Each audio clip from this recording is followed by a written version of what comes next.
HDFC net banking ஆப்ல எப்படி வந்து அக்கவுண்ட் ஸ்டேட்மெண்ட் வந்து டவுன்லோட் பண்றது அப்படிங்கறத டீடைலா இந்த வீடியோல பார்க்க போறோம். வீடியோ ஃபுல்லா பாத்தீங்கன்னா எப்படின்றத தெரிஞ்சுக்கலாம். தெரிஞ்சுக்கிறதுக்கு முன்பாக சேனலை சப்ஸ்கிரைப் பண்ணிடுங்க. பெல் ஐகானை கிளிக் பண்ணி ஆல் அப்படின்றத செட் பண்ணிடுங்க.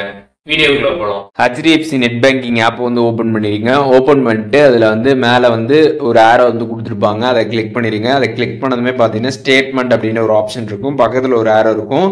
அதை கிளிக் பண்ணீங்க அப்படின்னா இதுல வந்துட்டு ரீசன்ட் டிரான்சாக்ஷன் அப்படின்ற ஒரு ஆப்ஷன் இருக்கும். அதுல ஒரு ஆரோ இருக்கும். அதை கிளிக் பண்ணீங்க அப்படின்னா அதில் லாஸ்ட் மந்த்து, லாஸ்ட் 3 மந்த்து, அதுக்கப்புறம் 6 month, current financial year, last financial year, அதுக்கப்புறம் செலக்ட் டேட் ரேஞ்ச் இந்த மாதிரிலாம் வந்து கொடுத்துருப்பாங்க.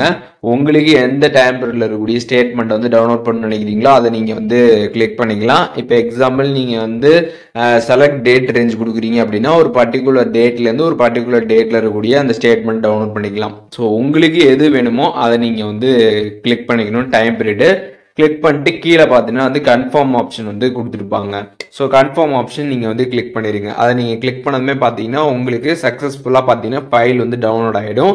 ஃபைல் டவுன்லோட் சக்ஸஸ்ஃபுல்லி அப்படின்ற மாதிரி வந்துடும். உங்களோட ஸ்டேட்மெண்ட் வந்து இப்போ டவுன்லோட் ஆகிடுச்சு. இப்போ டவுன்லோட் ஆனதுக்கப்புறம் நீங்கள் இந்த ஃபைலை எங்கே போய் பார்க்கலாம் அப்படின்னு பார்த்தீங்கன்னா உங்களோட மொபைலில் ஃபைல் மேனேஜரில் போயிட்டு டவுன்லோட்ஸில் போய் பார்த்தீங்க அப்படின்னா உங்களுக்கு வந்து டவுன்லோட் ஆகிருக்கும். அக்கௌண்ட் ஸ்டேட்மெண்ட் போட்டே வந்து டவுன்லோட் ஆகிருக்கும். நீங்கள் அதை கிளிக் பண்ணி உங்களோட ஸ்டேட்மெண்ட்டை நீங்கள் வந்து பார்த்துக்கலாம்.